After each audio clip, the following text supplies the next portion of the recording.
पाली जिला मुख्यालय circuit house पर जल संरक्षण के महत्व को लेकर आज पाली प्रभारी मंत्री झावर सिंह खर्रा ने प्रेस वार्ता की। प्रेस वार्ता में जल संरक्षण, पर्यावरण संरक्षण के बारे में विस्तार से जानकारी दी। साथ ही जल को सुरक्षित रखने, इसका विवेकपूर्ण उपयोग करने, जल बर्बाद व्यर्थ न करने, जल संरक्षण करने पर जोर दिया। साथ ही वृक्षारोपण, स्वच्छता पर बल दिया एवं आम जन को वृक्षारोपण के लिए प्रेरित करने की अपील की। इस अवसर पर जिला कलेक्टर एलएन मंत्री, पुलिस अधीक्षक चूनाराम जाट, नगर निगम आयुक्त नवीन भारद्वाज, भाजपा जिलाध्यक्ष सुनील भंडारी मौजूद रहे। यही है पिछले काफ़ी लंबे समय से नकली खाद और नकली बीज, और अधिकांश के लाइसेंस कब जारी हुए, ये जरूर इसमें विचारणीय विषय है। और जिस कालखंड में इनके लाइसेंस जारी हुए, उसी कालखंड से लगभग ये नकली खाद और नकली बीज का कारोबार चल रहा है, जिसका भंडाफोड़ अभी पिछले दिनों हुआ।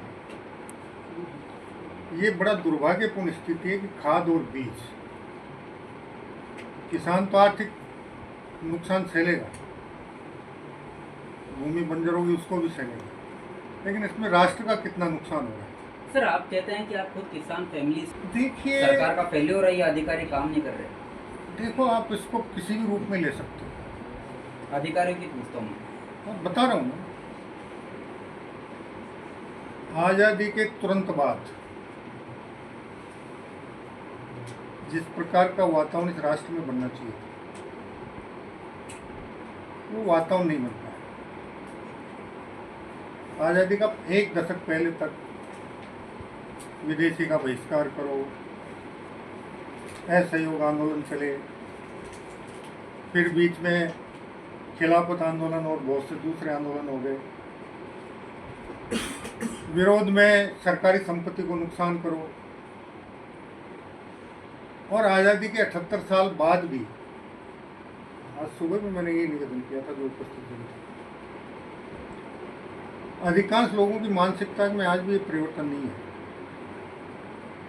कि सरकार की योजना, सरकार के जन कल्याण कार्यक्रम और सरकार की विकास योजनाओं के लिए पैसा कहाँ से आता है।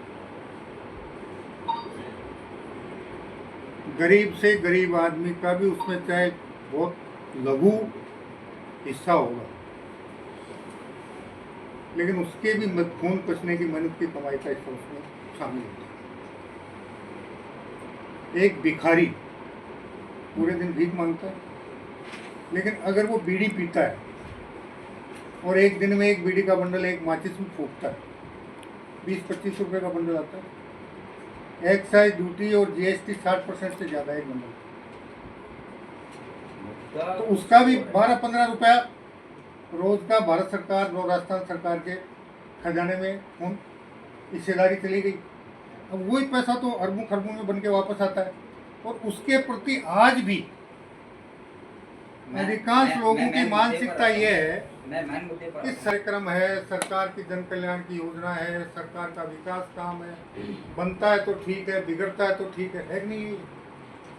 मैं मुद्दे पर आता हूँ, सब इंस्पेक्टर भर्ती वाला भी वो नहीं हो पा रहा है। देखिए, सब लगातार बजरंग सरकार पर आरोप लग रहे हैं। सुन लो मेरी बात। सरकार काम उप निरीक्षक भर्ती 800 कुछ का सिलेक्शन, उनमें आप सेग्रीगेशन किस आधार पे करेंगे? बहुत से लोग तो ऐसे भी होंगे जिन्होंने पढ़ाई में मेहनत की होगी और मेहनत के बूते उनका चयन हुआ होगा, और बहुत से लोग ऐसे भी हैं जिन्होंने जो पेपर की डकैती हुई, चोरी हुई, वो पेपर खरीदे। बहुत से ऐसे भी हैं जिनको नकल का मौका मिला, और बहुत से ऐसे भी हैं कि जिन्होंने अपनी जगह किसी दूसरे व्यक्ति को परीक्षार्थी के रूप में बैठा दिया। तो अब मेहनती और बिगैर मेहनत के जिनका चयन हो गया, इनका विभाजन किस आधार पे करें? सरकार के सामने दुविधा ये है, सरकार के पार्ट सामने दुविधा ये है कि उनमें से जो 300-400 लोग मेहनत करके सेलेक्ट हुए हैं, जो भारत सरकार की और दूसरे विभागों की नौकरियां छोड़कर आए, उनका भविष्य क्या होगा? मतलब रद्द नहीं होगी। तो कोर्ट करेगा। हमने कोर्ट के सामने कह दिया कि ये परिस्थिति हमारे सामने उत्पन्न हो कि इसमें कुछ लोग वो हैं जिन्होंने अपनी मेहनत से सर सब चीजें मेहनत से सफलता गए, प्राप्त कुछ की है लोग फ्रॉड से गए हैं, और लेकिन कुछ सरकार लोगों का ने स्टैंड- बेईमानी से सफलता प्राप्त सिंपल सा क्वेश्चन है सर, सरकार का स्टैंड क्या है? की। स्टैंड नहीं ये होगी। सरकार का स्टैंड ये है कि जिन्होंने मेहनत से चयन हुआ उनके साथ अन्याय नहीं हो, और जिन्होंने धोखाधड़ी से पेपर चोरी खरीदकर नकल करके और दूसरे को बिठाकर परीक्षा दिए, उन सबको दंडित किया। चाहे आपके मंत्री या आपकी सरकार के खिलाफ चले जाए किरोड़ीलाल मीणा, ये तो सब किसी का भी नहीं रोक सकता। हनुमान बेनीवाल ने काफी ताकत दिखाई है जयपुर में। देखा ही सरकार को भी सोचना पड़ गया एक बार। सोचते हैं, लेकिन सोचते हैं इस समस्या में भी सोचना पड़ेगा। उन गरीब परिवारों के बच्चों का क्या करें जो भारत सरकार की नौकरी में थे, नौकरी छोड़ के आ गए, परीक्षा देकर मतलब जो सेलेक्ट हो कोर्ट गए का फैसला होगा और वही आज वो और एज हो गए।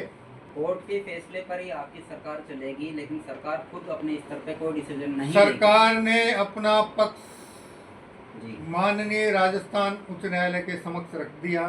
जी न्याय माननीय राजस्थान उच्च न्यायालय को करना है। सरकार मतलब कोई ऐसा उस तरह की बातें अब इसमें आप कैसे न्याय करते हो वो कर दो। ठीक है सर प्रदेश भर में लोकल से लेकर ग्लोबल तक की खबरों के लिए देखते रहिए सच्ची रिपोर्ट।